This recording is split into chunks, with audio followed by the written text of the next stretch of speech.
turminha! Tudo bem com vocês? E vocês estão percebendo que tem alguma coisa de diferente aqui, né?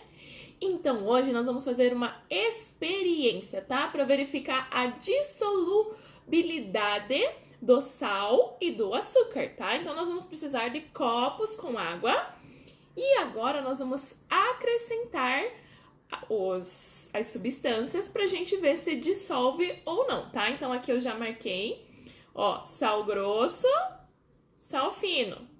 Aqui é o açúcar fino e aqui é o açúcar cristal, aquele que tem as partículas um pouco mais grossinhas, tá? Então, a prof vai adicionar uma colher de sopa aqui de sal grosso. Aliás, vou pôr 2. 1,5. Agora, vou colocar 1,5 colher de sal aqui no de sal. Agora, açúcar. 1,5 colher também.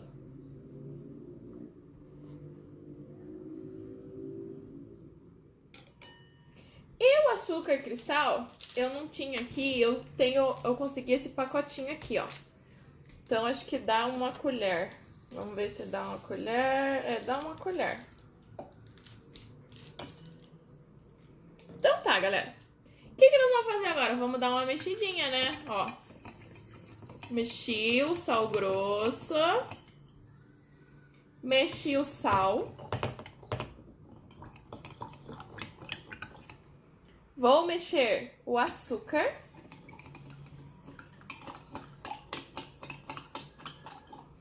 E vou mexer o açúcar cristal. O açúcar cristal ficou com um pouquinho menos, né? Porque eu não tinha aqui. E o que nós vamos analisar agora? Se eles se dissolveram, tá? No nosso solvente aqui, que no caso é a água. Então, ó, eles já estão parando um pouquinho, ó. O que nós vamos analisar aqui, ó? O sal grosso tem partículas aqui ainda, ó. Conseguem analisar, ó?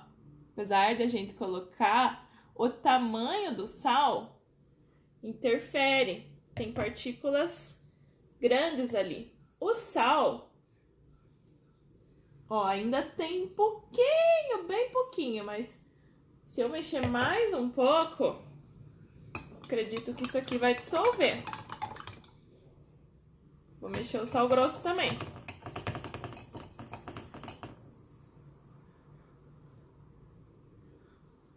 Mexer tudo, né, gente? Já que nós estamos fazendo essa experiência aqui, certo é mexer por 30 segundos, tá? Pra ver se vai dissolver ou não o açúcar. Só que o açúcar cristal a gente colocou um pouco menos,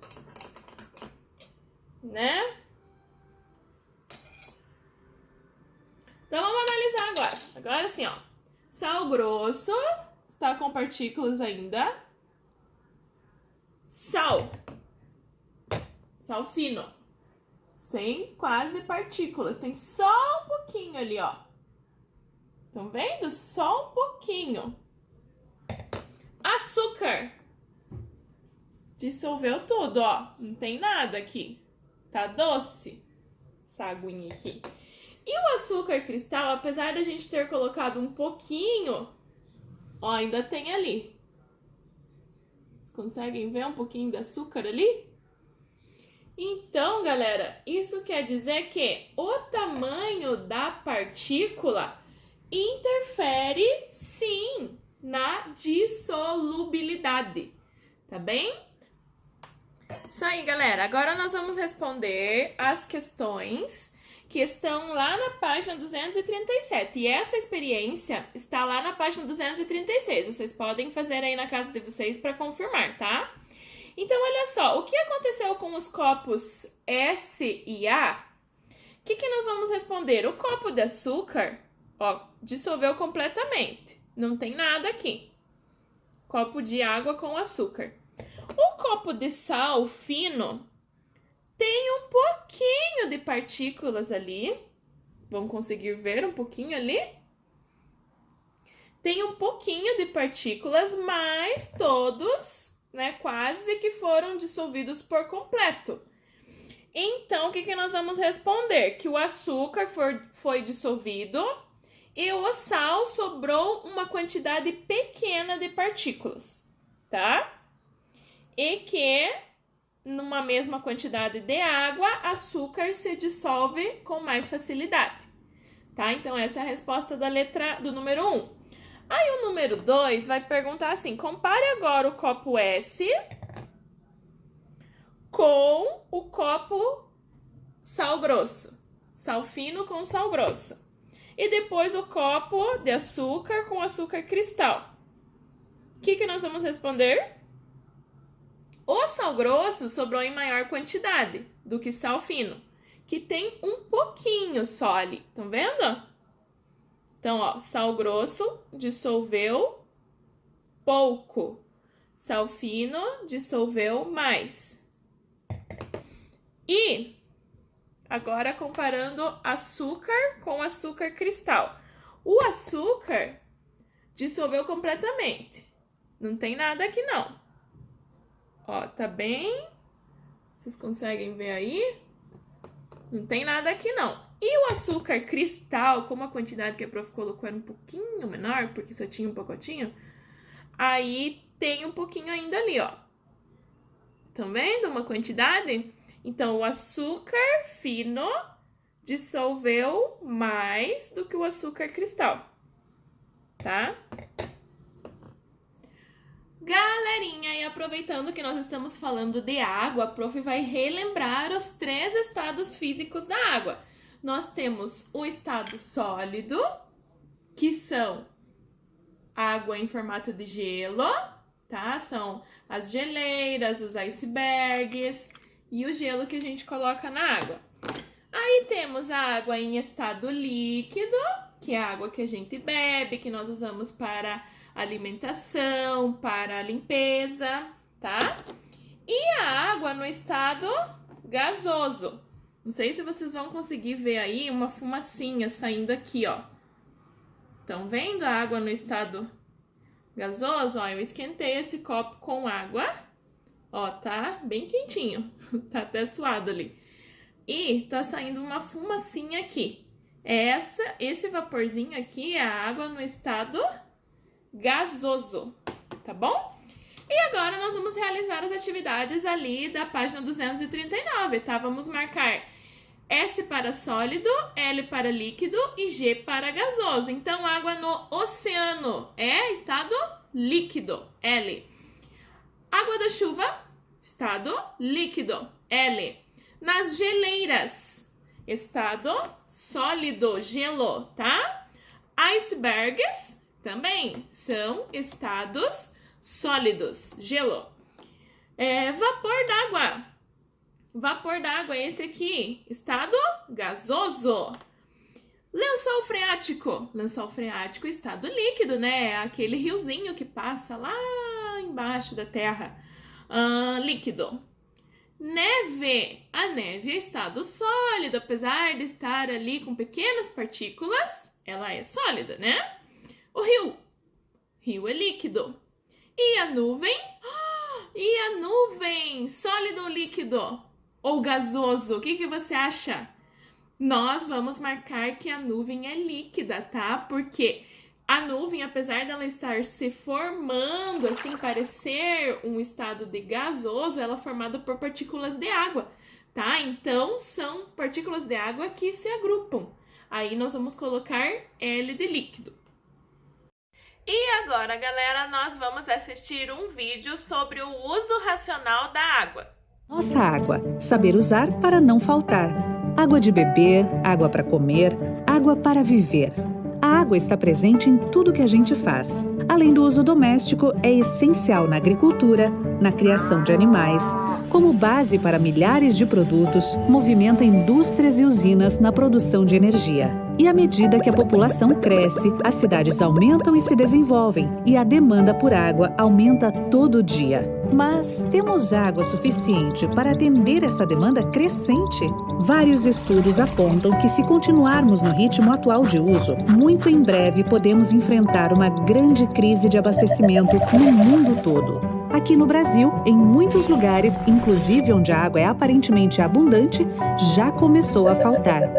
É sério, a água é um recurso limitado. É preciso cuidar bem dela para que não falte. E uma das maneiras de cuidar bem da nossa água é usá-la de forma racional. A primeira ação é simples: detectar e combater o desperdício. Muitas vezes não percebemos, mas em praticamente todas as formas de uso de água acaba acontecendo algum desperdício. Os motivos podem ser muitos: falta de cuidado ao usar a água, equipamentos ultrapassados e pouco eficientes, ou vazamentos e falta de manutenção em redes e encanamentos, entre outros. E todos, do menor ao maior usuário da água, podem e devem dar uma parcela de contribuição. Os exemplos de como combater o desperdício na nossa casa, todo mundo já sabe. Fechar a torneira enquanto escova os dentes, esfrega as mãos, esfrega o rosto, faz a barba e só abrir para enxaguar. Tomar banhos mais rápidos e com o registro fechado enquanto se ensaboa. Usar a máquina de lavar roupa com quantidade completa de roupas e reutilizar a água do enxágue para outros usos. Não usar mangueira, limpar calçada somente com vassoura e regar plantas com regadores. Evitar lavar o carro com frequência e, ao invés de mangueira, use um balde. Uma lavagem que consumiria mais de 200 litros pode ser feita com 40. Também é importante acompanhar com atenção o consumo em sua conta de água para verificar e consertar possíveis vazamentos. O poder público e as empresas de abastecimento também devem ficar atentos para fiscalizar, manter em dia a manutenção e corrigir rapidamente problemas e vazamentos em tubulações e adutoras.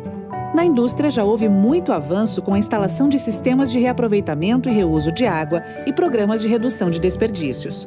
Mas ainda pode melhorar muito, inclusive com a busca por cada vez mais eficiência do uso da água na produção. Na agricultura, com os métodos tradicionais, até 45% da água utilizada para irrigação é perdida. Uso de técnicas simples para indicar a necessidade de irrigação melhora a eficiência de produção e a redução da quantidade de água utilizada, pois cada tipo de plantio tem uma necessidade de irrigação. Os equipamentos mais adequados também podem variar para cada tipo de cultivo. E isso representa uma economia de água e energia muito importante para o agricultor. Aliás, economizar água em todas as atividades também ajuda a reduzir o custo da energia elétrica. Em certas atividades, como na agricultura, isso faz uma enorme diferença.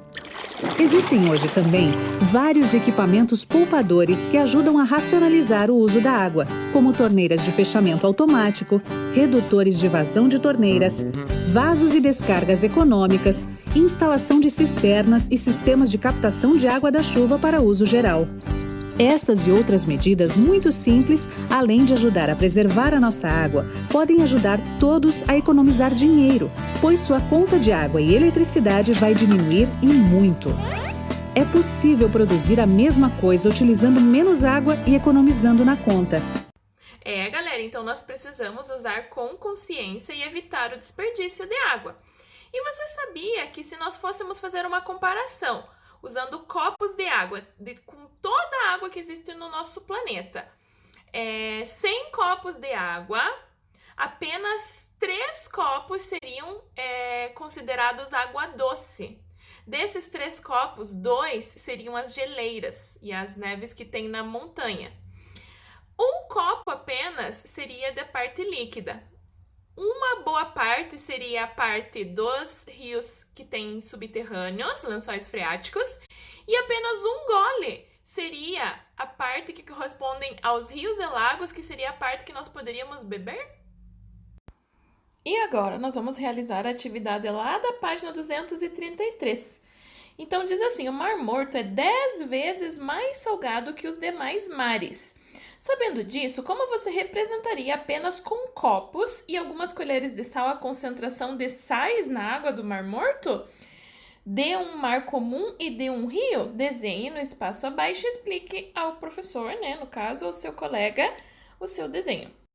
Então aqui, amores, nós podemos representar o Mar Morto com um copo de água e 10 colheres de sal nessa água, porque tem a concentração de 10 vezes. Aí o mar comum seria um copo de água com 1 colher de sal. E o rio, né, seria um copo de água com uma pitadinha só de sal. Uma colherinha de sal pequenininha, tá bem? E agora, lá no seu caderno de ciências, vocês vão escrever algumas atitudes que vocês tomariam para evitar o desperdício de água, tá? Para usar a água com consciência, tá? Não esqueçam do cabeçalho da escola, a data de hoje e escrevam com bastante capricho. Maravilha? Então, por hoje é só isso. 1000 beijinhos para vocês!